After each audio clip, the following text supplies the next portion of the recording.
আচ্ছা দেখেন, গতকালকে আমরা যে জিনিসগুলো দেখছিলাম, মানে গত 3 দিনের ক্লাস এবং গতকালকে আমরা কিছু বিষয় দেখেছিলাম যে এইচটিএমএল এর কিছু বেসিক ট্যাগ আমরা আলোচনা করেছিলাম, যেমন এইচটিএমএল হেডিং, প্যারাগ্রাফ কিভাবে লিখতে হয় এগুলা, তারপরে এইচটিএমএল এলিমেন্ট যেগুলো আছে, এইচটিএমএল ফরম্যাটিং ট্যাগ যেগুলো আছে এগুলা। ফরম্যাটিং ট্যাগ বলতে এখানে বোঝানো হচ্ছে বোল্ড, স্ট্রং, ইটালিক, আন্ডারলাইন, তারপরে এমফাসাইজ টেক্সট এগুলা, আর ডিলেটেড টেক্সট, ইনসার্টেড টেক্সট এগুলা। এই ট্যাগগুলো কিভাবে ব্যবহার করতে হয় সেটা দেখলাম। আর ব্লক কোড এবং ব্লক কোডের সাথে আমরা অ্যাট্রিবিউট কি জিনিস সেটা নিয়েও আলোচনা করেছিলাম। আর সবার শেষে দেখেছিলাম যে এইচটিএমএল কমেন্ট কিভাবে করতে হয়। অর্থাৎ কমেন্ট আমরা কেন করব, যখন একটা জিনিস আমরা কোড হিসেবে রাখবো কিন্তু ব্রাউজারে শো করাবো না, সেক্ষেত্রে আমরা সেটাকে কি করব, কমেন্ট করে দেব। কমেন্ট করে দিলে সুবিধা কি, আমার এই কোডটা অন্য একজন ডেভেলপারের বুঝতে সুবিধা হবে। আবার প্লাস আমি যদি কোনো একটা মানে আননেসেসারি কোড বা কোনো কারণে আমি একটা কোড করলাম যেটা আমি এখানে রেখে দিতে চাচ্ছি পরবর্তীতে ব্যবহার করার জন্য, সেক্ষেত্রেও আমি এটা কমেন্ট করে রাখতে পারি। বিশেষ করে যখন আমরা থিম ফরেস্ট বা অন্যান্য মার্কেট প্লেসের জন্য স্ট্যান্ডার্ড কোড করতে চাই, তখন কিন্তু আমাদের কমেন্ট করার প্রয়োজন পড়ে। অর্থাৎ ওই কোডটা যদি আমি কমেন্ট করে রেখে দেই, যারা টেমপ্লেটগুলো রিভিউ করে, হ্যাঁ, বা ভেরিফাই করে, তাদের জন্য কোডটা বুঝতে অনেক সুবিধা হয়। ফর এক্সাম্পল আমরা যদি দেখি যে ব্লক কোড একটা কোটেশনের জন্য ব্যবহার করা হয়, কারণ আমরা এখানে এই জায়গায় ব্লক কোড কেন নিলাম এটা যদি আমরা লিখে দেই কমেন্ট করে, সেটা কোনো কোডের অংশ না, তাহলে সেটা আমার কোডটা যখন অন্য একজন ডেভেলপার বা অন্য কেউ পড়বে তখন তার জন্য এটা সুবিধা হবে। হ্যাঁ, বা কোনো একটা ইনস্ট্রাকশন আমরা কমেন্টের ভিতরে লিখে রাখতে পারি। তো আজকে আমরা এইচটিএমএল এর আরো কিছু ট্যাগ নিয়ে আলোচনা করব। এর আগে আমরা গত ক্লাসগুলোতে যে যে বিষয়গুলো দেখেছিলাম সেটা আরেকবার শর্টকাটে রিভিউ করে নিব। তো আমরা প্রথমে কি দেখেছিলাম যে একটা এইচটিএমএল পেজ তৈরি করতে হলে আমাদেরকে প্রথমে প্রজেক্টের নামে একটা ফোল্ডার তৈরি করে নিতে হবে এবং সেটার ভিতরে ফাইলের নাম লিখে সেই ফাইলের ভিতরেই আমাকে কোড করতে হবে। যেহেতু আমরা এইচটিএমএল ফাইল তৈরি করব, সেজন্য আমাদেরকে ফাইল নিতে হবে .html এক্সটেনশন হিসেবে। তো প্রথমে আমরা প্রজেক্টের নামে একটা ফোল্ডার নিব, সেটা যে কোনো জায়গায় হইতে পারে, আপনার কম্পিউটারের এই যে সবগুলা ড্রাইভের মধ্যে যে কোনো একটা ড্রাইভে গিয়ে আপনি একটা ফোল্ডার তৈরি করে নিতে পারেন, অথবা যদি আপনি এখানে স্ক্রিনে একটা ফোল্ডার তৈরি করেন সেটা কিন্তু যাবে আপনার সি ড্রাইভে ফাইল। আপনি এখন প্র্যাকটিস পারপাসে করলেও ভবিষ্যতে আপনারা যখন স্ট্যান্ডার্ড লেভেলের কোড করবেন তখন সেটা এখানে স্ক্রিনে না করাটাই বেটার। হয়তো আপনার উইন্ডোজটা ক্র্যাশ করলে অথবা আপনার উইন্ডোজ যখন আপনি নতুন করে দিবেন দেখা যাবে যে আপনার কোডগুলো চলে গেছে, সেক্ষেত্রে কিন্তু একটা ঝামেলা। তো এই কারণে আপনারা চেষ্টা করবেন যে কোডের একটা ব্যাকআপ রাখা বা অন্যান্য সুবিধার জন্য সেটা অন্য একটা ড্রাইভে একটা ফোল্ডার খুলবেন প্রজেক্টের নামে। তো আমি আপাতত এখানে একটা ফোল্ডার নিচ্ছি, নিউ থেকে ফোল্ডার, এবং সেখানে আমরা প্রজেক্টের নাম দিব। যেহেতু আমরা এইচটিএমএল এর ক্লাস করতেছি প্র্যাকটিস পারপাস, সেই কারণে আমরা নাম দিলাম এইচটিএমএল নামে একটা ফোল্ডার এখানে খুলে ফেললাম। এরপর এইচটিএমএল এর ভিতর আমরা একটা ফাইল নিব। এখানে আমরা ক্লাস ওয়াইজ অনেকগুলা ফোল্ডার নেওয়ার কথা বলছিলাম, যে আমরা যেহেতু 3টা ক্লাস গেছে আজকে পর্যন্ত, গত 2টা ক্লাসে আমরা এইচটিএমএল এর বেসিক বিষয়গুলো নিয়ে আলোচনা করছিলাম, যে আমি বলছিলাম যে ক্লাস 1, ক্লাস 2, ক্লাস 3 এভাবে নিলে আপনাদের ক্লাস ওয়াইজ যে কোডগুলো সেগুলোর একটা ব্যাকআপ এখানে থেকে যাবে। তো আমরা আজকে আসি ক্লাস 3-তে। তো আপনি এখানে চাইলে আরও একটা ফোল্ডার করতে পারেন যে ক্লাস 3, এবং এই ক্লাস 3 এভাবে দিতে পারেন, এবং তার ভিতরে আপনি আপনার এইচটিএমএল পেজ যেহেতু তৈরি করবেন সেটার ভিতরে আপনি একটা ফাইল তৈরি করতে পারেন। যে এতক্ষণ আমরা যেটা তৈরি করলাম সেটা হচ্ছে ফোল্ডার, এখন তৈরি করব আমরা ফাইল। তো আগে নিয়েছিলাম ফোল্ডার, এখন নিব টেক্সট ডকুমেন্ট। এখানে ক্লিক করার পর দেখেন আমাদের এখানে একটা সমস্যা আছে। কি সমস্যা? আমি যদি এখানে .html সাপোজ hello.html যদি আমি দেই, সেটা কিন্তু কাজ করবে না। কেন করবে না? কারণ আমার এটা এখন টেক্সট ফরম্যাটে আছে। আমার যে ফাইলটা আমি নিলাম সেটা কিন্তু আমরা নিছিলাম কি টেক্সট ডকুমেন্ট, এটাও আছে কিন্তু টেক্সট ডকুমেন্ট বা প্লেন টেক্সট। হ্যাঁ, নোটপ্যাড ফাইল একটা এখানে তৈরি হয়েছে, কিন্তু আমাদের দরকার হচ্ছে এইচটিএমএল ফাইল, যেটা এখানে কিন্তু হয় নাই। এটা এখনো এইচটিএমএল লেখার উপযোগী কোনো ফাইল হইল না। সেক্ষেত্রে আপনাকে কি করতে হবে, যে ভিউ থেকে আপনাকে দেখে নিতে হবে ফাইল নেম এক্সটেনশন এটা অন করা আছে কিনা, বা এটা চেক দেওয়া আছে কিনা। যদি এটা চেক দেওয়া থাকে সেক্ষেত্রে কিন্তু আপনি .html ফাইলটা নিতে পারবেন। তো অর্থাৎ আমি যদি এখানে একটু ক্লিক করে দেই, দেখেন আমরা কিন্তু এবার এক্সটেনশনটা দেখতে পারতেছি। এক্সটেনশন মানে কি, যেটা শেষের অংশ বা বাড়তি যে অংশটা আছে, .txt হচ্ছে এই ফাইলের এক্সটেনশন। যেমন ইমেজের ক্ষেত্রে .jpg হয়, .png হয়, ভিডিওর ক্ষেত্রে .mp4 হয়, তারপর অন্যান্য ফাইলের ক্ষেত্রে এক এক জায়গায় এক এক এক্সটেনশন থাকতে পারে। তো অর্থাৎ আমরা যেহেতু টেক্সট ডকুমেন্ট নিছি সেটার এক্সটেনশন হচ্ছে .txt। তো আমাদের নিতে হবে ডট এসটিএমএল। এখন যদি আমরা এটাকে জাস্ট রিনেম করে রাইট বাটন ক্লিক করে রিনেম করি, তাহলে এটাকে জাস্ট কেটে দিয়ে যদি এন্টার দুইবার চাপ দেয়, সেক্ষেত্রে কিন্তু এটা এসটিএমএল ফাইল হয়ে গেল।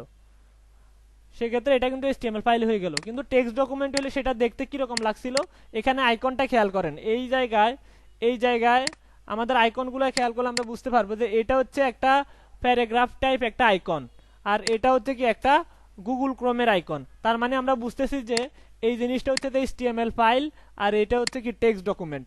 এটা কিন্তু এই আইকনটা খেয়াল করেও কিন্তু বোঝা যায়, ঠিক আছে। তো অতএব আপনার কাজ যদি না হয় যে ডট এসটিএমএল নিলে সেটা এই আইকন হচ্ছে না কেন, তখন বুঝে নেবেন যে সেখানে ফাইল নেম এক্সটেনশনটা দেওয়া নাই, ঠিক আছে। সেটা আপনি আগে একবার খেয়াল করে নেবেন, ফাইল নেম এক্সটেনশন দিয়ে রাখবেন, তারপর যাই আপনি একটা ফাইল তৈরি করে নেবেন। তো আমাদের যেহেতু এসটিএমএল ফাইল তৈরি করব, সেই কারণে আমরা ডট এসটিএমএল নামেই ফোল্ডারটা নিব। আবার অনেকে কি করেন, নতুন নতুন কাজ করার সময় ডট এসটিএমএল পরে গিয়ে সে আলাদা একটা ফাইল, এখন হ্যালো নামে সে আরেকটা নিতে চাচ্ছে, সে কি করে টুটা দেয় কি করে, বা অন্য একটা ফাইল তৈরি করার জন্য সে এখানে গিয়ে একটা অক্ষর দেয়, অনেকে এরকমও গত বেসে করছে। এটা কিন্তু করা যাবে না। আপনার এই ডট এসটিএমএল এটা হচ্ছে এক্সটেনশন, এটাকে আপনি, এটা রিজার্ভ ওয়ার্ড, এটাকে আপনি চেঞ্জ করতে পারবেন না। আপনি যদি এখন হ্যালো হ্যালো নামে আরো একটা ফাইল নিতে চান, সেক্ষেত্রে আপনি জাস্ট হ্যালো -2 এভাবে নিতে পারেন, অথবা হাইফেন যদি আপনি না দিতে চান, সেক্ষেত্রে নেবেন _2 এভাবেও দিতে পারেন, ঠিক আছে। এভাবে কিন্তু ফাইলের নামগুলো নেওয়া যায়, ঠিক আছে। আবার কেউ কেউ কি করে, এখানে স্পেস দেয়, এভাবে স্পেস দিয়ে নেয়। এটা করা যাবে না। কেন করা যাবে না? যখন আপনার এই ফাইলটা ব্রাউজারে এক্সিকিউট করবে, তখন কিন্তু একটা সমস্যা দেখা দেয়। হ্যাঁ, কিরকম, যেমন আমি এখন স্পেস দিয়ে একটা ফাইল নিলাম, আমি এবার এটাকে ক্রোমে যদি ওপেন করি, এখানে দেখেন, আপনি যদি একটু খেয়াল করেন যে ক্রোমে যে অ্যাড্রেসটা দেখায়, দেখেন হ্যালো -2 দিছিলাম না আমরা, এখানে কি হয়েছে এখন দেখেন একটা পার্সেন্টেজ চলে এসে সামনে আবার 202 হয়ে গেছে, ঠিক না। এটা কিন্তু ফাইলের নামটা কিন্তু দেখতে বাজে দেখাচ্ছে, কিন্তু কিন্তু আপনি যদি নামটা যদি এভাবে নিতেন, এখন দেখেন এই অবস্থায় কিন্তু এটা রিনেম করা যাবে না। খেয়াল করেন, আমি -2 যেটা আছে সেটাকে কেটে দিলাম, এটা রিনেম করা যাচ্ছে, এটা ওপেন করার সত্ত্বেও যাচ্ছে। ওয়েট, আমি ওপেন থাকলে অনেক সময় রিনেম করা যায় না, ফাইলটা যদি এডিটরে বা অন্য কোনো জায়গায় ওপেন থাকে, সেক্ষেত্রে ওই ওই অবস্থায় কিন্তু এটা রিনেম করা যায় না। এটা ব্রাউজারে ওপেন ছিল, সে কারণে হয়তো যাচ্ছে। এখন আমি কিন্তু কি করলাম, এই যে স্পেস কেটে দিয়ে টুটাও কেটে দিলাম, এখন কিন্তু আমার ওই পার্সেন্টেজ বা অতিরিক্ত কোনো অক্ষর এখানে আসলো না। কিন্তু আমি যদি এরকম করতাম যে এটাকে রিনেম করলাম, এটাকে আগে কেটে দিচ্ছি, এবং এখানে এসে আমি যদি এখন রিনেম আগের মতো স্পেস না দিয়ে যদি -2 এভাবে দিতাম, তাহলে আমার জিনিসটা দেখতে কিরকম লাগতো। দেখেন হাইফেন এবং আপনি স্পেস কেন দিবেন না সেটা আমি এখানে বুঝাচ্ছি। এই যে হাইফেন দিলে এখন কিন্তু ফাইলের নেমটা দেখতে সুন্দর লাগতেছে, দেখেন আমাদের সুন্দরভাবে বোঝাচ্ছে। আপনি কাজ করতেছেন কোথায়, আমি প্রথমে বলছি, আমরা যখন একটা নতুন ফাইল এখানে নেই, সেই ফাইলটা কোথায় যায়, সি ড্রাইভে। কোথায় সেভ হয়, সি ড্রাইভে। দেখেন এখানে সি ড্রাইভ আছে কিনা, এ প্রথমে সি, ফাইল হচ্ছে কোথায় আছে, সিতে। ইউজার হচ্ছে তো আপনার কম্পিউটার, ডেস্কটপ, মানে এটাকে ডেস্কটপ স্ক্রিন বলে না, এই কারণে এই পর্যন্ত এটা আসছে। কোনটা, এটা ডেস্কটপ পর্যন্ত, এই কারণে এটা আসছে।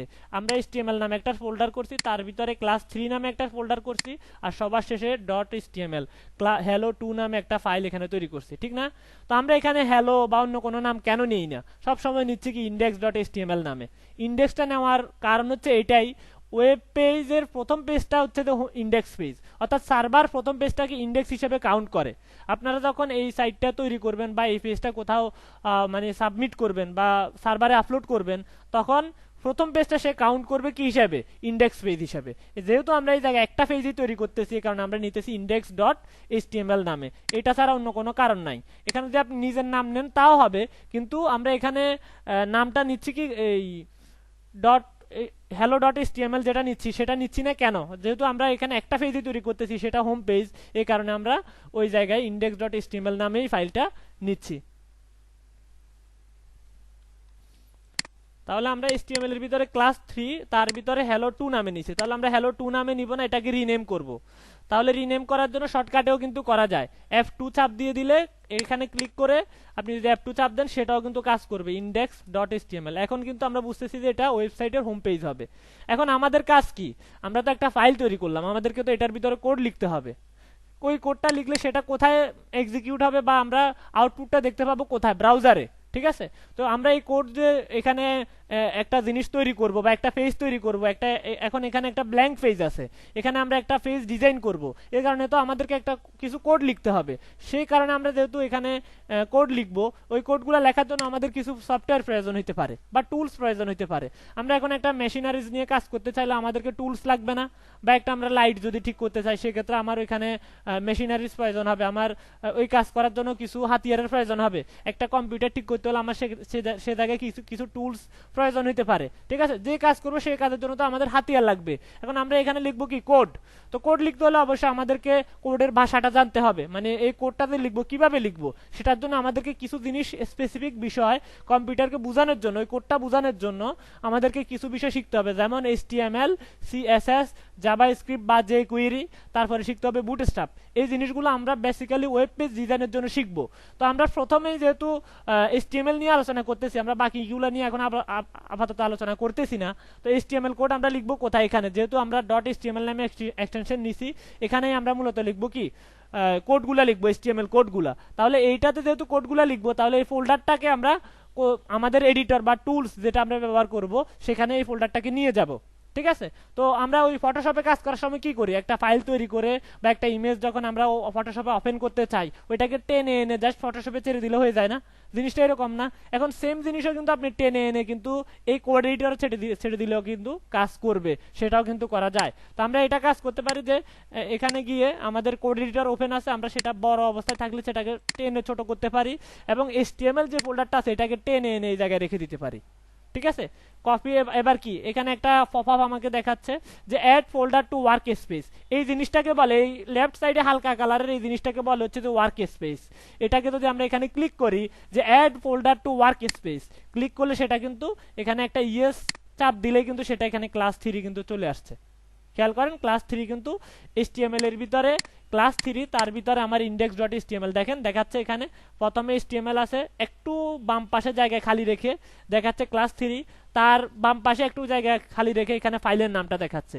আর এই দুইটা ফাইল আমাদের আগের ছিল, তো এই দুইটা ফাইলকে আমরা কিন্তু রিমুভ করে দিতে পারি। সেটা কিভাবে, আমরা এই ফোল্ডারের উপরে ক্লিক করলাম, এটা নীল হয়ে গেল, রাইট বাটন ক্লিক করে এইখানে দেখেন remove folder from work space, আমরা আগেই বলছি এই জিনিসটাকে বলা হচ্ছে ওয়ার্ক স্পেস।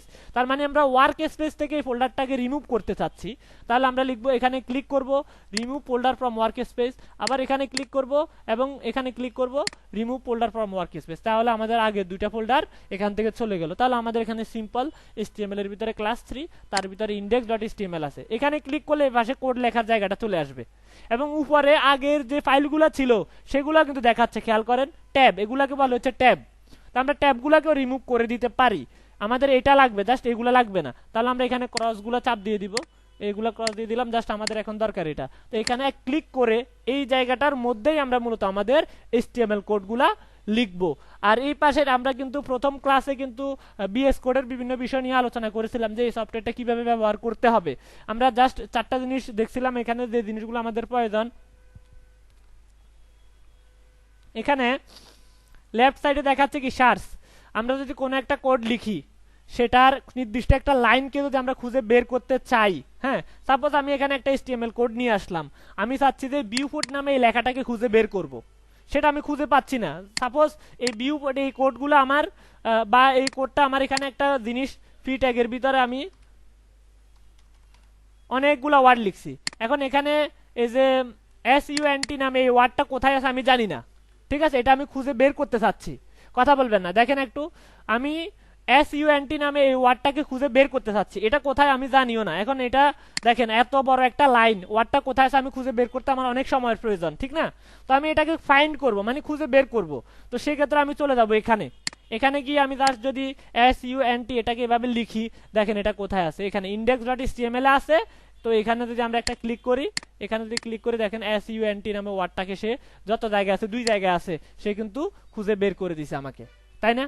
তো তাহলে আমাদের এভাবে কিন্তু আমরা ইচ্ছা করলে আলাদা আলাদা ফোল্ডারের ভিতরে, আলাদা আলাদা ফাইলের ভিতরেও নির্দিষ্ট একটা ওয়ার্ড বা কোনো একটা লেখাকে খুঁজে বের করতে পারি, সেটা আমাদের বিভিন্ন কাজে প্রয়োজন হবে। তাহলে এটা হচ্ছে কি, এটার কাজ হচ্ছে যে সার্চ করা, কোনো একটা নির্দিষ্ট কোডকে সে সার্চ করতে সক্ষম, এই সার্চ বারটা এই কারণেই ব্যবহার করা হয়। কোডের নির্দিষ্ট একটা কোড বা একটা লেখাকে আপনি খুঁজে বের করতে পারবেন। তারপরে এখানে আছে কি সোর্স কন্ট্রোল, এখানে হচ্ছে যে কোডের আলাদা আলাদা ভার্সনগুলো সার্ভারে রাখার জন্য এটা ব্যবহার করা হয়, সেটাকে ভার্সন কন্ট্রোল সিস্টেম বলে, যেটা আমাদের কোর্সের সাথে ইনক্লুড না। ঠিক আছে, এটা গিটহাব নামে একটা ভার্সন কন্ট্রোল সিস্টেম আছে, সেটার সাথে আপনি কাজ করতে পারবেন, সেক্ষেত্রে এটা দেওয়া হয়েছে। এটা আপাতত আমাদের প্রয়োজন হচ্ছে না, যেহেতু এটা কমপ্লিট একটা প্যাকেজ মাইক্রোসফট তৈরি করে দিয়েছে, সে কারণে ডেভেলপার বা প্রোগ্রামারদের জন্য তারা এই জিনিসগুলো রাখছে আর কি। সবকিছু আমাদের আপাতত বেসিক ওয়েব পেজ ডিজাইনের জন্য এটা প্রয়োজন হচ্ছে না। এটাও আমাদের আপাতত রান অ্যান্ড ডিবাগ হচ্ছে যে ডিবাগার টুল। আমাদের এই জায়গায় যেরকম রাইট বাটন ক্লিক করলে ইনস্পেক্ট আছে, এটাকে বলে ডিবাগার টুল, এরকম এই জায়গায়ও কিন্তু একটা ডিবাগার টুল আছে। এটাও কিন্তু আমাদের কোডের ভুল ত্রুটি খুঁজে বের করার জন্য কি লাগে। তো আপাতত আমাদের এটাও লাগবে না, অর্থাৎ এই দুটাই জিনিস আমরা আপাতত স্কিপ করতে পারি। এবং সবার শেষে যে জিনিসটা, এটা ইম্পর্টেন্ট, এটা লাগবে আমাদের। যেমন আমাদের এই সফটওয়্যারের সাথে আমরা যদি এক্সট্রা কিছু ফিচার চাই, সেই ক্ষেত্রে কিন্তু আমরা এখান থেকে কোনো একটা নির্দিষ্ট এক্সটেনশন ইনস্টল করে সেটা দিয়ে কিন্তু কাজ করতে পারি। অর্থাৎ আমরা চাচ্ছি যে এই কোডগুলা অটোমেটিক সে সাজাই দিবে, মানে আপনি কিছু করতে হবে না। সেটার জন্য আপনি ফরম্যাটার নামে একটা অটো ফরম্যাটার নামে কিছু ফরম্যাটার নামে কিছু ইয়া আছে, বিউটিফাই নামে কিছু এক্সটেনশন আছে, সেগুলো এখান থেকে ইনস্টল করে নিলে জাস্ট একটা শর্টকাট কি চাপ দিলে কিবোর্ড থেকে এটা আপনার এরকম অগোছালো কোড থাকলেও সে কিন্তু এগুলাকে অটোমেটিক সাজাই দেয়। তো এই কাজটা কিন্তু ইন্টেলিজেন্স অটোমেটিক্যালি করে দিচ্ছে।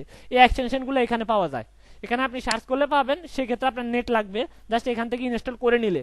অ্যাজ লাইক আপনি চিন্তা করতে পারেন ফোনের এক্সট্রা একটা ফিচারের জন্য আমরা একটা সফটওয়্যার ইনস্টল করি না, ওই সফটওয়্যারটা কোথা থেকে ইনস্টল করি? প্লে স্টোর থেকে। তো এখানেও কিন্তু এই সফটওয়্যারের মধ্যে আপনি একটা সফটওয়্যারের ভিতরে আর একটা ফিচার চাচ্ছেন, সেই কারণে এটা বলা হচ্ছে এক্সটেনশন বা প্লাগ ইন। এটা হচ্ছে যে এক্সটেনশন, অথবা আপনি এটাকে প্লাগ ইনও বলতে পারেন। এখান থেকে জাস্ট ওই নির্দিষ্ট ফিচার অন্তর্ভুক্ত এক্সটেনশনটা এখান থেকে আপনি ইনস্টল করে নিতে পারেন।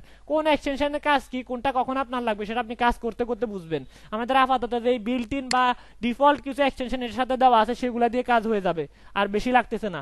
আর কিছু আপনি ভবিষ্যতে লাগবে, সেগুলো এখান থেকে ইনস্টল করে নেওয়া যায়, এটা জাস্ট জেনে রাখলে আপাতত হচ্ছে। তার মানে আমরা আপাতত এই দুইটা জিনিসই ব্যবহার করতেছি, আর বাকি সবগুলো আমাদের আপাতত লাগতেছে না।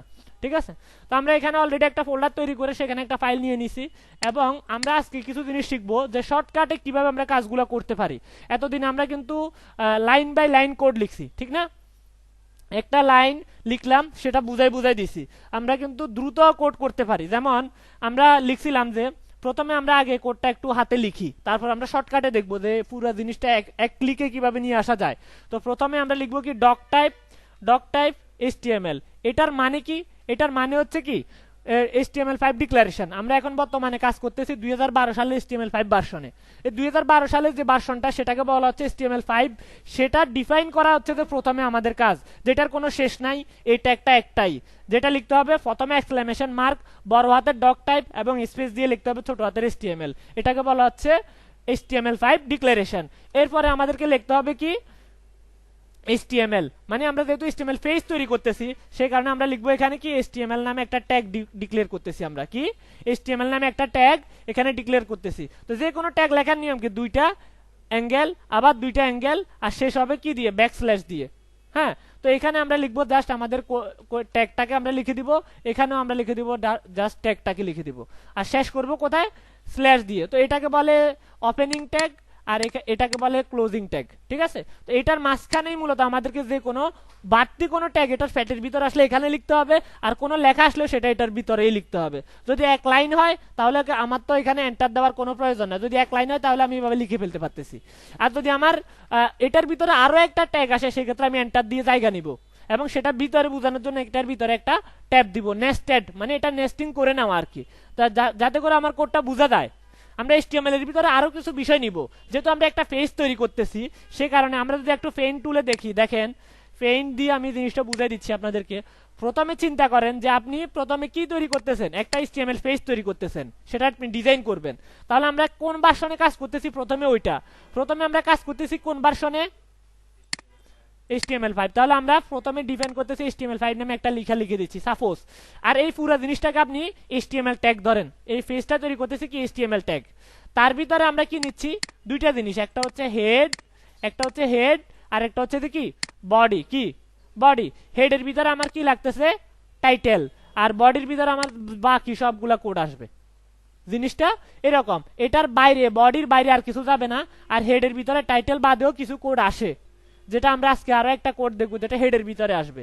নির্দিষ্ট কিছু কোড ছাড়া হেডের ভিতরে বাকি সব ধরনের কোড সেগুলো আসবে কোথায়, বডির ভিতরে। সেটা কিসের ভিতরে থাকবে, এই দুইটা জিনিস, পুরো জিনিস HTML এর ভিতরে। কিসের ভিতরে, HTML এর ভিতরে। তো আমরা যদি এখানে চলে যাই, প্রথমে আমরা HTML ট্যাগ লিখে ফেললাম, তার ভিতরে আমার দুইটা জিনিস লাগতেছে, হেড আর হচ্ছে কি বডি, আর লাগতেছে কি বডি।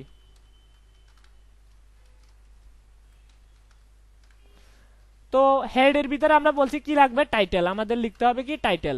এই টাইটেলের ভিতরে আমরা যে কোনো একটা টাইটেল দিতে পারি।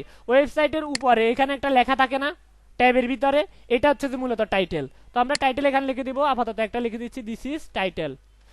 আর বডির ভিতরে আমরা যে কোনো ট্যাগ লিখবো। এইটা এতটুকু আপনার বেসিক একটা HTML পেজ স্ট্রাকচার। এটা হচ্ছে পেজের স্ট্রাকচার। এই স্ট্রাকচারের বাইরে আপনার এখানে কোনো কোড যাবে না, সেটা ভুল হবে। তারপর বডির বাইরেও এখানে কোনো কোড আপনি লিখতে পারবেন না। আবার আপনি যদি মনে করেন যে বডির উপরে, এখানেও কোনো কিছু লিখতে পারবেন না, ঠিক আছে। এটার বাইরে আর কোনো কিছু লিখতে পারবেন না। কিছু কোড আছে নির্দিষ্ট, সেগুলো হেডের ভিতরে এখানে আসতে পারে। কিছু কিছু কোড সেটা আপনি বুঝবেন, সময় অনুযায়ী আপনার আসবে। কিন্তু বাকি সব ধরনের কোড, যেমন হেডিং, প্যারাগ্রাফ, অন্যান্য যে কোডগুলো আছে, সব ধরনের কোড আসবে কোথায়, বডির ভিতরে। তো আমরা গতকালকে কিছু ট্যাগ দেখছিলাম, যেমন heading tag, paragraph tag, HTML formatting, তারপর হচ্ছে HTML কমেন্ট, ফরম্যাটিং এর মধ্যে আন্ডারলাইন করা, স্ট্রং করা, বোল্ড করা, তারপর ইনসার্টেড টেক্সট, ডিলেটেড টেক্সট, এগুলো আমরা দেখছিলাম। সেটা আমরা কোথায় থেকে দেখছিলাম, একটা সাইট অনুসরণ করে করছিলাম। ওই সাইটের মধ্যে প্রত্যেকটা জিনিস, ইচ অ্যান্ড এভরিথিং, সব ধরনের কোড এখানে ডকুমেন্টেশন সুন্দরভাবে সাজানো আছে। সেটা কোনটা সাইট, w3school.com। এই সাইটের উপরে আপনি ডকুমেন্টেশনের জন্য আর ভালো কোনো সাইট আমার জানা মতে পাবেন না। আপনি ওই সাইটের মধ্যে যদি যান, ভালো একটা ডকুমেন্টেশন এখানে পাবেন। ওইটা দেখে দেখেও কিন্তু আপনি HTML-টা ইজিলি শিখতে পারবেন, ঠিক আছে। তো আমরা কোডটা দেখার জন্য প্রথমে আমরা ব্রাউজারে চলে যাব, এবং সেটার ভিতরে আমরা লিখব কি w3school.com। এই যে গুগলে জাস্ট w3school লিখে সার্চ করলে কিন্তু হয়ে যাবে। আপনাকে এটা মুখস্থ রাখতে হবে এরকম না, জাস্ট গুগলে গিয়ে আপনি w3school লিখবেন, এই w3school প্রথমে চলে আসবে, w3school.com। এই দেখেন প্রথমে কিন্তু HTML এর স্ট্রাকচারটা দেখাচ্ছে এখানে, আমরা যেটা লিখছি একটু আগে। হ্যাঁ, আর লার্ন HTML, অথবা এখান থেকে ক্লিক করে লার্ন HTML এ গেলেও কিন্তু কাজটা হয়ে যাবে। তো আমরা লার্ন HTML ক্লিক করলাম, এবং সেখান থেকে দেখেন ইন্ট্রোডাকশন, HTML কি, এডিটর কি। এডিটর আমরা অলরেডি এটা ব্যবহার করতেছি। বেসিক কি জিনিস সেটা বলতেছে এখানে, এটা আমরা অলরেডি লিখছি। তারপরে এলিমেন্ট কি জিনিস, এলিমেন্ট হচ্ছে যে কি ট্যাগ, নেম এবং কন্টেন্ট মিলে পুরো জিনিসটাকে বলা হচ্ছে এলিমেন্ট। আর এই ট্যাগ শুরু হয় এখানে, ট্যাগ শেষ হয় এখানে, এটা অলরেডি আমরা কয়েকশো বার বলা হয়ে গেছে এই জিনিসটা, ঠিক আছে। তারপরে অ্যাট্রিবিউট কোনটা, আমরা গতকালকে এটা আলোচনা করছি। ট্যাগ ছাড়াও বাড়তি একটা জিনিস কাজ করানোর জন্য, বা এডিশনাল একটা ইনফরমেশন আপনি দেওয়ার জন্য, প্রথম ট্যাগের মানে ওপেনিং ট্যাগের ভিতরে আপনি যে এক্সট্রা কিছু একটা লিখেন, সেটা হচ্ছে যে অ্যাট্রিবিউট, ঠিক আছে। মানে ট্যাগের সাথে আপনি এক্সট্রা জিনিস যুক্ত করবেন, সেক্ষেত্রে আপনি কি করবেন, অ্যাট্রিবিউট যুক্ত করে দিবেন, ঠিক আছে। এটাকে অ্যাডিশনাল ইনফরমেশন আপনি যুক্ত করার জন্য এখানে বলা আছে যে attribute provide additional information about elements. এলিমেন্টসের মধ্যে আপনি যদি অ্যাডিশনাল ইনফরমেশন যুক্ত করতে চান, সেক্ষেত্রে আপনি অ্যাট্রিবিউট যুক্ত করে দিবেন। কিছু কিছু ট্যাগের ক্ষেত্রে অ্যাট্রিবিউট লাগে, কিছু কিছু ট্যাগের ক্ষেত্রে অ্যাট্রিবিউট লাগে না, ঠিক আছে। কোন কোন ট্যাগের ক্ষেত্রে অ্যাট্রিবিউট লাগে সেটা আপনি কোড করতে করতে বুঝে যাবেন। আমাদের গতকালকে আমরা একটা ট্যাগ ইউজ করছিলাম, যে ট্যাগের সাথে একটা অ্যাট্রিবিউট ব্যবহার করছিলাম, যে টাইটেল। টাইটেল দিলে কি হয়, কার্সরটা উপরে নিলে একটা লেখা বেশি আসে, ঠিক আছে। টাইটেল ট্যাগ আমরা টাইটেল অ্যাট্রিবিউটে ব্যবহার করছিলাম, এবং আমরা আরো একটা অ্যাট্রিবিউট ওইখানে ব্যবহার করছিলাম, সেটা আরো একটা অ্যাট্রিবিউট কিন্তু আমরা ট্যাগের সাথে ব্যবহার করছিলাম ওইখানে, ঠিক আছে। তো এই ধরনের বিভিন্ন ধরনের অ্যাট্রিবিউট কিন্তু আসতে পারে। তারপরে হেডিং ব্যবহার করছিলাম, প্যারাগ্রাফ শেষ, ফরম্যাটিং এর মধ্যে এগুলা বোল্ড, স্ট্রং, ইটালিক, এমফাসাইজ, তারপরে মার্ক, এগুলা ইজি। এখানে কিন্তু প্রত্যেকটার আবার এক্সাম্পলও কিন্তু দেওয়া আছে, এগুলো আর দেখানোর কিছু নাই, আমরা গত ক্লাসে এই জিনিসগুলো অলরেডি দেখাইছি। কোটেশন কি জিনিস সেটাও আমরা বলছি। এই যে অ্যাট্রিবিউট কিন্তু আমরা যখন আলোচনা করছিলাম, যে ব্লক কোটের সাথে যে বলছিলাম যে লেখকের উক্তিটা আসবে এখানে ট্যাগের ভিতরে, আর সেটা সাইটেশন বা রেফারেন্সটা আমরা দিব কোথায়, CITE, সাইটের ভিতরে আমরা অ্যাট্রিবিউট কল করে তার ভিতরে আমরা রেফারেন্স লিঙ্কটা সেখানে দিয়ে দিব, ঠিক আছে। এটাকে বলা হচ্ছে অ্যাট্রিবিউট। সবার শেষে আমরা দেখছিলাম কি কমেন্টস। এতটুকু পর্যন্ত আমাদের গত ক্লাস ছিল। তো আজকে আমরা দেখব HTML কালার, CSS, কালার এবং CSS, এই দুইটা জিনিস আপাতত আমাদের লাগতেছে না, এগুলো CSS এরই অংশ। কালার করা, CSS, আমরা আপাতত CSS এ যাচ্ছি না, HTML-টা শেষ করে আমরা সেখানে যাব। তাহলে এই দুইটা জিনিস আমরা আপাতত স্কিপ করতেছি। এখন আমাদের লাগবে হচ্ছে HTML লিঙ্ক। এটা ইম্পর্টেন্ট, একটা ওয়েব পেজে লিঙ্ক কিন্তু সব সময় লাগে। তো আমরা লিঙ্ক করার জন্য মূলত ব্যবহার করব HTML লিঙ্ক। আমরা এতদিন যে ট্যাগগুলো ব্যবহার করতেছি ওই ট্যাগগুলোর মধ্যে কোনো ধরনের অ্যাট্রিবিউট সেরকম ব্যবহার করি নাই। গতকাল শুধু ব্লক কোডের মধ্যে সাইট ব্যবহার করছিলাম আর টাইটেল ব্যবহার করছিলাম ফি এর সাথে, কিন্তু আজকে অ্যাট্রিবিউট আসবে। সেটা কিভাবে? আমরা অ্যানকর ট্যাগ লিঙ্ক করার জন্য ব্যবহার করব কি অ্যানকর ট্যাগ। তো অ্যানকর ট্যাগ কল করে কিভাবে? ট্যাগ লেখার নিয়ম তো আমরা জানি, দুইটা অ্যাঙ্গেল অথবা এটাকে আমরা বলতে পারি লেস দেন গ্রেটার দেন, আবার লেস দেন গ্রেটার দেন শেষ করার জন্য দিব স্ল্যাশ, এবং তার ভিতরে আমরা লিখবো এ শুরু এ শেষ। অ্যানকর ট্যাগ আমরা দিলাম। তো এই ট্যাগের ভিতরে আসবে কি লিঙ্কের নাম। তো আমরা বলতেছি যে লগ ইন হিয়ার, মানে এখানে ক্লিক করলে লগ ইন হবে।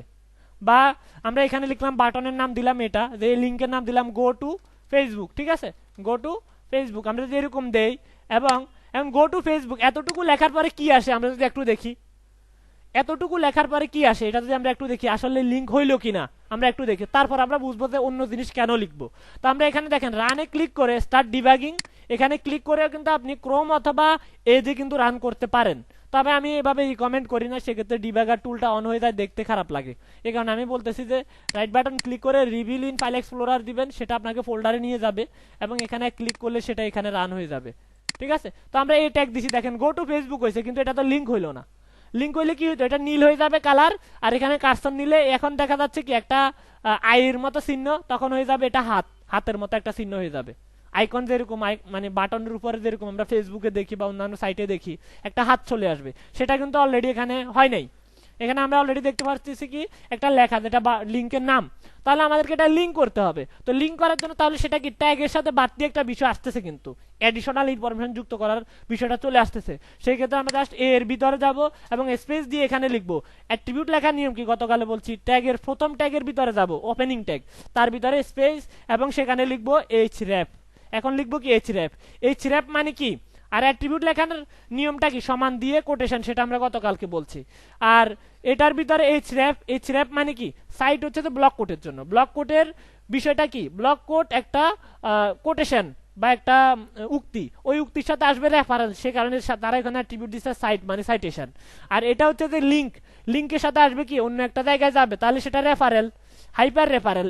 href মানে কি হাইপার রেফারেল, তার মানে কি সে একটা জায়গা থেকে অন্য জায়গায় আপনাকে রেফার করবে। লিঙ্কের ক্ষেত্রে href আসবে কি href। তো আমরা যদি এখানে লিখে দেই যে href, তার ভিতরে যদি আমি লিখে দেই https হ্যাঁ facebook.com এভাবে যদি লিখে দেই এবং আমরা যদি এই জায়গায় আসি আমাদের ব্রাউজারে এবং এখানে একটা রিলোড দেই, তাহলে সেটা কিন্তু কালার হয়ে গেল। এখন কি হয়ে গেছে কালার। এখন এখানে নিলে কি হচ্ছে হাত চলে আসছে, নিচে একটা আন্ডারলাইন আসবে, সেটা লিঙ্কের নিয়ম ডিফল্ট ভাবে আসবে। এখন এখানে যদি আমরা একটা ক্লিক করি দেখেন কি হয়, ক্লিক করলাম facebook.com এসে আমাকে নিয়ে গেল, এই যে সে কিন্তু আমাকে ফেসবুকে নিয়ে গেল। কোথায়? ফেসবুকে নিয়ে গেল। এই লিঙ্কটা করা একদম ইজি, জাস্ট একটা অ্যানকর ট্যাগ তার ভিতরে href লিখে কোটেশনের ভিতরে আমরা লিঙ্কটা দিয়ে দিব। আপনি যেখানে linkedin.com দেন সে লিঙ্কডিনে নিয়ে যাবে, আপনি যদি twitter.com দেন সে টুইটারে নিয়ে যাবে। আপনি যদি মনে করেন যে আমি অন্য কোথাও নিব না, কোনো লিঙ্কের দরকার নাই, তাহলে আপনি সেটা খালি না রেখে জাস্ট হ্যাশ দিয়ে দিবেন, ঠিক আছে। সেটা আমরা খালি রাখবো না, জাস্ট হ্যাশ একটা দিয়ে রাখবো। এভাবে না রেখে আমরা কি করব হ্যাশ দিয়ে রাখবো, এভাবে রাখলেও চলে, তবে নিয়ম অনুযায়ী এটা খালি না রেখে এখানে হ্যাশ আমরা একটা দিয়ে দেব। দেখেন সে ফেসবুকে নিয়ে গেছে, কিন্তু একটা সমস্যা থেকে যায়। কি সমস্যা একটু দেখেন, আমরা যখন এখানে ক্লিক করতেছি সে কিন্তু আমাকে আর আমার আগের লেখাগুলাকে সে বাদ দিয়ে, আমার আগের জিনিসটাকে সে বাদ দিয়ে সে কি করলো, আবার রান করি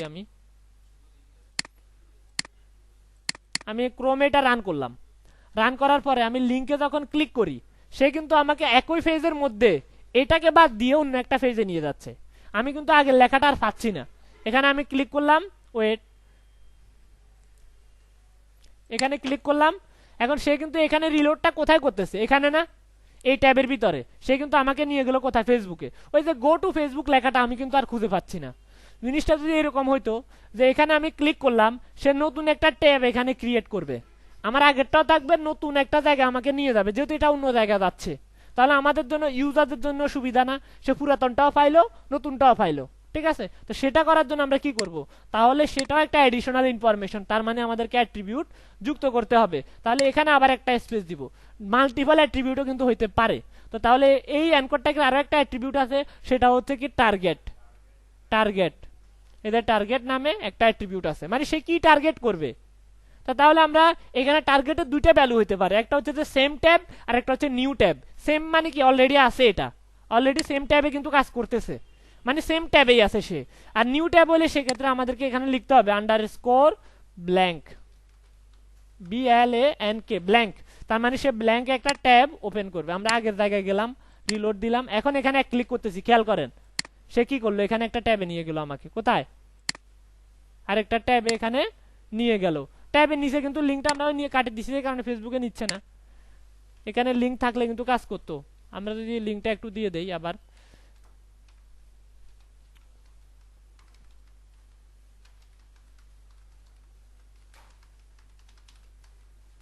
সেভ দিলাম, রিলোড দিলাম। এখন যদি আমরা দেখেন এই সেম ট্যাবে আসি, আমরা এক ক্লিক করলাম, সে কিন্তু আমাকে নিয়ে গেছে কোথায়, নতুন ট্যাবে, ব্ল্যাঙ্কের কারণে, ওই যে অ্যাট্রিবিউট টার্গেট ব্ল্যাঙ্ক দিছি, এখানে নিয়ে গেছে। আমার আগেরটাও কিন্তু আমি পাচ্ছি। এখন কিন্তু ইউজারদের জন্য সুবিধা, সে চাইলে আমার পেজ, আমার ভিজিটরটা কিন্তু হারাইলো না, কিন্তু সে যখন এই পেজটা দেখবেন, আপনি একটা পেজে গেলেন, আপনি এখানে ক্লিক করলেন, সে একই ট্যাবে আবার একটা ট্যাব দেখাইলো, আপনার আগেরটা কিন্তু হারাই গেল, সে কিন্তু আর আপনার এখানে ফিরে আসবে না। এটা সমস্যা না, তার মানে এটা ইম্পর্টেন্ট, আপনাকে টার্গেট ব্ল্যাঙ্কটা দিয়ে রাখতে হলো। এক্সটার্নাল লিঙ্কের ক্ষেত্রে এটা খেয়াল রাখবেন, এক্সটার্নাল লিঙ্কের জন্য আপনি টার্গেট ব্ল্যাঙ্ক ব্যবহার করবেন। মানে সেটা কি facebook.com আমার না, সেটা হচ্ছে মার্ক জাকারবার্গ বানাইছে, সেক্ষেত্রে আপনি টার্গেট ব্ল্যাঙ্ক দিবেন। কিন্তু এই সাইটের মধ্যে আপনার একটা সাইট, সে অন্য কোথায় নিয়ে যাচ্ছে না আপনাকে, অন্য কোথাও, সেক্ষেত্রে আপনি টার্গেট ব্ল্যাঙ্ক দেওয়ার দরকার নেই, যেটা আছে ওইটাই রাখবেন। আমার কথা বুঝতেছেন, যেটা আছে ওইটাই, তখন আর টার্গেট ব্ল্যাঙ্ক দিবের কোনো প্রয়োজন নাই, ঠিক আছে। তো তাহলে টার্গেট ব্ল্যাঙ্ক কি আমরা সেটাও বুঝলাম, আর পাশাপাশি হাইপার রেফারেল মানে কি সেটাও আমরা বুঝলাম। এটা হচ্ছে এখানে লিঙ্ক হবে, আর নতুন ট্যাব ওপেন করার জন্য সেক্ষেত্রে আমরা ব্যবহার করব ব্ল্যাঙ্ক। এখানে ব্ল্যাঙ্ক না হয়ে সেলফ হইতে পারে, তাহলে সেটা ডিফল্ট হবে SELF, সেটা তাহলে আগের মতো দেওয়া আর না দেওয়া একই কথা। সেলফ হইলে কি হইলো, যে আমার আগে যেটা ছিল ওইটা আর কি, যে ক্লিক করলে সে এখানেই লোড করতেছে, সেটা আমরা ডিফল্ট ভ্যালু ছিল, সেটা হচ্ছে ডিফল্ট ভ্যালু। মানে টার্গেট সেলফ আপনি যদি না দেন, সেম কথা একই কাজ, আবার দিলেও একই কাজ, মানে সুন্দরের জন্য দিয়ে রাখা, এটাই। সেলফ হইলে আপনাকে আর টার্গেট সেলফ লেখার দরকার নাই, কিন্তু ব্ল্যাঙ্ক হইলে আপনাকে এখানে ব্ল্যাঙ্ক লিখতে হবে, ঠিক আছে। এটা হচ্ছে টার্গেট ব্ল্যাঙ্ক এবং সেলফের কাজ। আর এই স্র্যাপ মানে হচ্ছে যে সেখানে আপনি লিঙ্কটা বসাবেন, আর সেম পেজও লিঙ্ক করা যায় এখানে, হ্যাঁ। আর এখানে এই জায়গায় হবে আপনার লিঙ্কের নাম। তাহলে আমরা লিঙ্ক কিভাবে করে সেটাও দেখলাম। এবার পরে আমাদের কি আছে সেটা আমরা একটু দেখি, যে HTML এ ইমেজ কিভাবে দেখাবো। এই দেখেন একটা ইমেজ দেখাচ্ছে এখানে, এরকম ইমেজ যদি আমরা দেখাইতে চাই HTML এ, সেক্ষেত্রে আমরা কি করব, ইমেজ যদি দেখাইতে চাই, তাহলে ইমেজের জন্য একটা ট্যাগ আছে, ইমেজের জন্য একটা ট্যাগ আছে, ইমেজের জন্য IMG ট্যাগ। কি IMG? ইমেজ আমরা বুঝি না, ইমেজের অনেকগুলো ফরম্যাট হইতে পারে, যেমন JPG হইতে পারে, PNG হইতে পারে, অন্যান্য ফরম্যাটও হইতে পারে। আবার অনেকে এখানে কি করে PSD ফরম্যাট দেয়, আমি গত বেশি একজন দেখছি PSD ফরম্যাট, কিন্তু এখানে কাজ করবে না। PSD তার 1 MB 2 MB ছোট একটা ফাইল না, সেটা একটা র ফাইল, সেখানে আপনি কাজ করতেছেন, ফটোশপের ডকুমেন্ট, সেটা এখানে PSD দিলে কাজ করবে না। আপনি এখানে দিবেন JPG অথবা PNG নেবেন কোন ক্ষেত্রে, যখন একটা লোগো যেটার ব্যাকগ্রাউন্ড নাই, সেক্ষেত্রে আপনি ব্যবহার করবেন .png, আর যেটার মানে ব্যাকগ্রাউন্ড আছে স্কোয়ার ইমেজ, সেক্ষেত্রে আপনি ব্যবহার করবেন JPG, ঠিক আছে। তো আমরা JPG ফাইল একটা ইমেজ আমরা এখানে কল করে দেখব। তো প্রথমে আমরা যেটা করব, এখানে এনকোড ট্যাগের পরে গিয়ে আমরা একটা ইমেজ কল করে দেখি কিভাবে কাজ করে। তো IMG শুরু, IMG শেষ, এভাবে হবে বলেন তো? IMG কি আসলে এভাবে লিখে? না, এতক্ষণ আমরা যত ট্যাগ লিখছি সেটা শুরু এবং শেষ আছে, কিন্তু IMG এর ক্ষেত্রে শুরু আর শেষ নাই, শুধু এটাই আছে, সেটার ভিতরে এরকম লেখারও কিছু নাই। জাস্ট এই এতটুকু লিখবেন এবং তার ভিতরে লিখবেন SRC, এবং এটা SRCটা হচ্ছে একটা অ্যাট্রিবিউট। SRC মানে কি সোর্স, আপনার ইমেজটা কোথায় থেকে আসবে সেটা আপনি বলবেন, ইমেজটা কোথায় থেকে আসবে সেটা আপনি এখানে বলবেন, ঠিক আছে। তো আপনার ইমেজটা আপনার কম্পিউটারে থাকতে পারে, বা কোনো একটা অনলাইনেও ইমেজটা থাকতে পারে। তো আমরা অনলাইনের কোনো ইমেজ যদি ব্যবহার করতে চাই, সেক্ষেত্রে আমরা SRCর ভিতরে দিয়ে দিব লিঙ্কটা, সেক্ষেত্রে আপনার নেট কানেকশনটা থাকতে হবে। আর যদি মনে করেন যে আমার ডাউনলোড করা একটা ইমেজ, সেক্ষেত্রে আপনি ক্লাস 3 ফোল্ডারের ভিতরে ইমেজটাকে রাখতে হবে আগে ডাউনলোড করে, ঠিক আছে। তো আমরা ডাউনলোড করেও দেখবো, সার্ভার থেকেও কিভাবে ইমেজ দিতে হয় সেটাও আমরা দেখব। তো প্রথমে সার্ভারেরটা দেখি। সার্ভারের একটা ইমেজ আমরা নিয়ে আসার জন্য লরেম একটু কিছু ইমেজ পাওয়া যায়, যেমন লরেম পিক্সেল নামে একটা সাইট আছে, লরেম পিক্সেল বা এরকম, এই যে ফিক্সাম ডট ফটোস, ওই যে লিপসাম যেরকম আছে ডামি টেক্সটের জন্য, ডামি ইমেজের জন্য একটা সাইট আছে ফিক্সাম ডট ফটোস।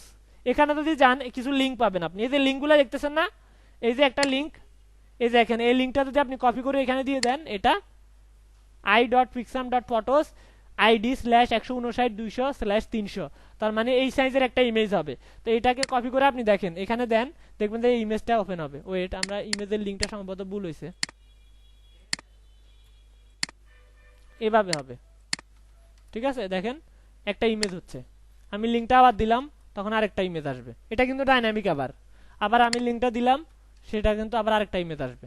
তো আমি এই লিঙ্কটাকে জাস্ট নিয়ে কোথায় দিয়ে দিব, এসআরসির ভিতরে দিলে, দেওয়ার পরে আমি যদি আবার এটা কোটেশনের বাইরে দিয়ে দেয় অনেকে, এখানে এটা করা যাবে না, তাহলে কিন্তু ভুল লাল হয়ে গেছে দেখছেন, সেটা করা যাবে না। সেটা কোথায় দিতে হবে, এই যে সমান এবং কোটেশনের মাঝখানে, অ্যাট্রিবিউটের ভ্যালুটা তো ওইখানেই হয়।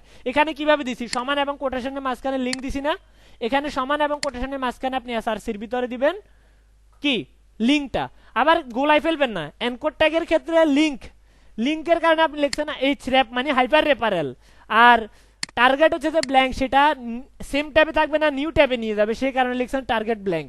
কিন্তু ইমেজের ক্ষেত্রে কিন্তু আর লিঙ্কের কিছু না, সেক্ষেত্রে ইমেজটা আসবে, কারণ সেটা হচ্ছে সোর্স এসআরসি, সেটা লিখতেছেন কি এসআরসি। ঠিক আছে, আপনি জিনিসগুলা যার সাথে যেটা সেটা মাথায় রাখবেন ওইভাবে।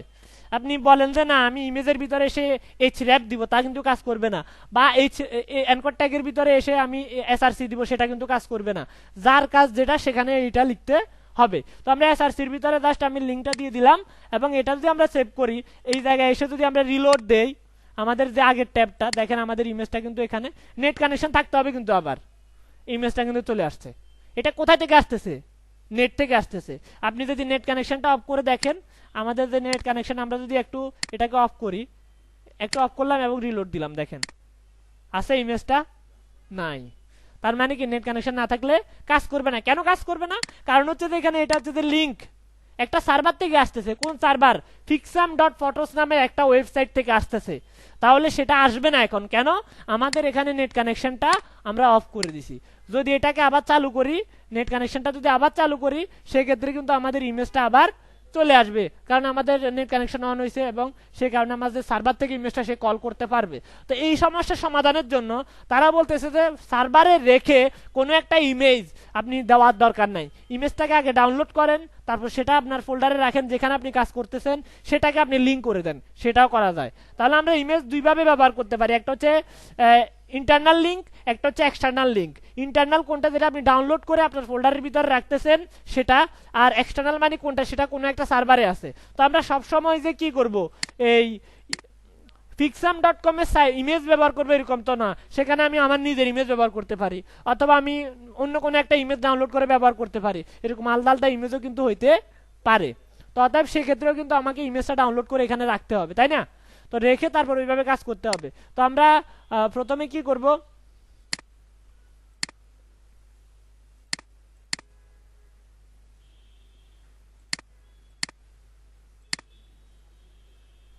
যখন আবার নেট কানেকশনটা অন করে রিলোড দিচ্ছি, সে কিন্তু এখন পাচ্ছে।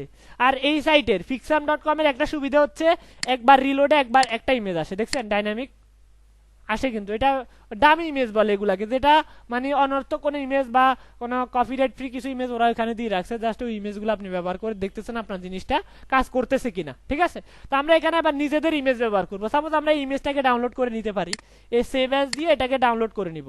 সেটা কোথায়, আমাদের ফাইলের ভিতরে রাখতে হবে। আমরা HTML নামে একটা ফোল্ডার খুলছিলাম, ঠিক আছে না, ওই HTML এর ভিতরে যাব, ক্লাস 3 এর ভিতরে যাব, ওইখানে গিয়ে এটাকে সেভ করে দিব, তাহলে আমাদের ইমেজটা ডাউনলোড হয়ে গেল। ঠিক আছে, তো আমরা এবার আমাদের ওই ফোল্ডারে গিয়ে দেখি আমাদের ইমেজটা হয়েছে কিনা। এই যে হয়েছে।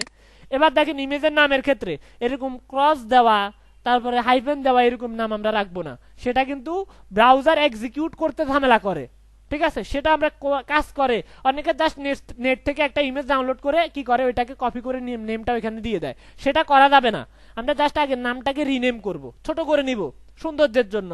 তাহলে আমরা F2 চাপ দিয়ে এখানে লিখলাম, সাপোজ আমরা যদি লিখি যে এটা কিসের ইমেজ, মাউন্টেন, একটা মানে না পাহাড়, তাহলে আমরা লিখবো এখানে মাউন্টেন ডট জেপিজি, এন্টার দিলাম, তাহলে নামটা হয়ে গেল না সুন্দর।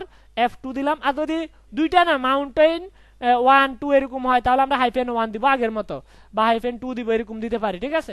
আর স্পেস দিয়ে কোনো কিছু লিখবো না, আমার কথা বুঝতে পারছেন। এন্টার দিব এবং সবগুলো ছোট হাতে লিখবো, বড় হাতে ছোট হাতে মিলাই লেখার কোনো প্রয়োজন নাই।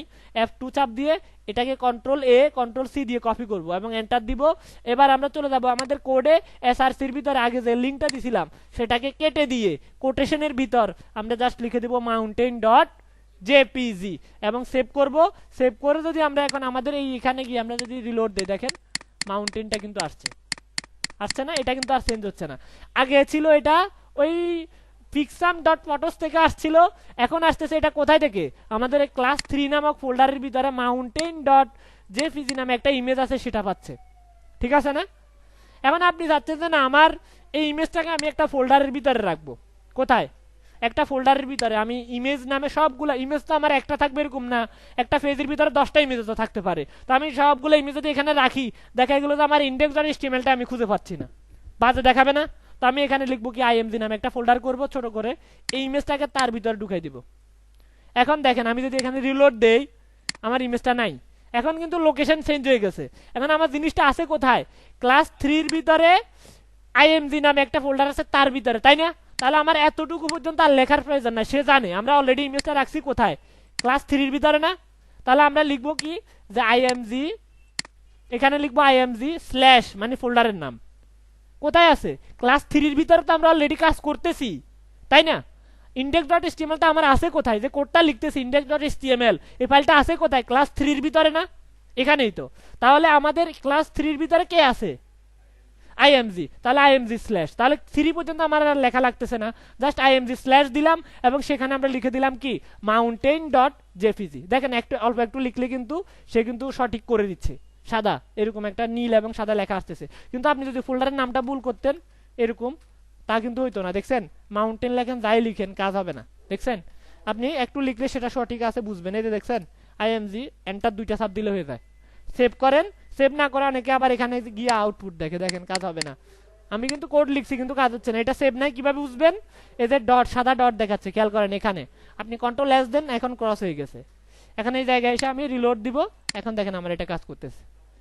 তাহলে আমরা কিভাবে ডিরেক্টরি থেকে ইমেজটাকে দেখাইতে হয় সেটাও দেখলাম, এবং প্লাস সার্ভার থেকে একটা ইমেজ কিভাবে দেখাইতে হয় সেটাও দেখলাম, আর ডিরেক্টরির বাইরে থেকে একটা ইমেজ কিভাবে কল করতে হয় সেটাও আমরা দেখলাম। এখন একটা সমস্যা আছে, সাপোজ কোনো কারণে আমার ইমেজের নামটা ভুল হয়ে গেল, হইতে পারে না, ভুল হয়ে গেল, বা ফোল্ডারের নামটা ভুল হয়ে গেল, সেই ক্ষেত্রে কি আমার ইমেজটা পাবে না।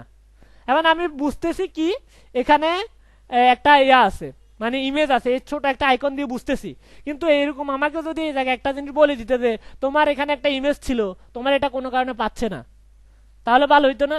সেই কারণে ইমেজ ট্যাগের একটা অ্যাট্রিবিউট আছে, সেই অ্যাট্রিবিউটটা হচ্ছে alt সমান কোটেশন, অ্যাট্রিবিউট লেখার নিয়ম তো এটাই। তো alt মানে হচ্ছে অল্টারনেটিভ টেক্সট, কি অল্টারনেটিভ টেক্সট মানে কোনো কারণে ইমেজটা যদি মিসিং হয় সেক্ষেত্রে এখানে একটা নোট বা একটা বিশেষ দ্রষ্টব্য আমরা বলতে পারি, বা একটা ইনফরমেশন সে আমাকে বলে দিবে, বা একটা হিন্টস আমাকে দিয়ে দিবে। তাহলে সে বলতে হবে যে দিস ইজ ইমেজ, বা দিস ইজ ইমেজ, এভাবে যদি আমি লিখে দেই এবং এই জায়গায় এসে যদি রিলোড দেই, এখন দেখেন এখানে লিখতেছে দিস ইজ ইমেজ, কিন্তু কিসের ইমেজ সেটা তো নাই। আমি বুঝতেছি যে হ্যাঁ এখানে একটা ইমেজ ছিল, ইমেজটা এখন কই।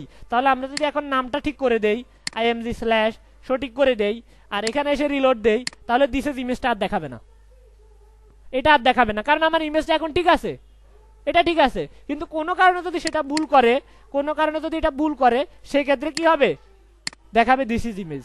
অল্টারনেটিভ কি কারণে বলতেছে এবার বুঝতেছেন, কোনো কারণে যদি ইমেজটা না পায় সেক্ষেত্রে সে টেক্সটটা দেখাবে, আর যদি পায় সেক্ষেত্রে আর টেক্সটটা দেখাবে না। তাহলে ইমেজের দুইটা অ্যাট্রিবিউট, সেটা একটা সিঙ্গেল ট্যাগ, সেটার কোনো শেষ নাই, ইমেজ ট্যাগের কোনো শেষ নাই। কেউ কেউ আবার এখানে এসে এভাবে শেষ করবেন না, এভাবে কোনো কিছু শেষ করবেন না। ইমেজটা একটাই, তার ভিতরে দুইটা অ্যাট্রিবিউট, একটা এসআরসি আর একটা হচ্ছে alt মানে অল্টারনেটিভ টেক্সট। আর এনকোড ট্যাগের দুইটা অ্যাট্রিবিউট, একটা হচ্ছে href হাইপার রেফারেল, আর একটা হচ্ছে টার্গেট, সেটা হচ্ছে যে ব্ল্যাঙ্ক একটা নতুন ট্যাব তৈরি করার জন্য। আর এখানে হবে ট্যাগের এই এনকোড ট্যাগের লিংকের টেক্সটটা, লিংক টেক্সটটা হবে এখানে, ঠিক আছে।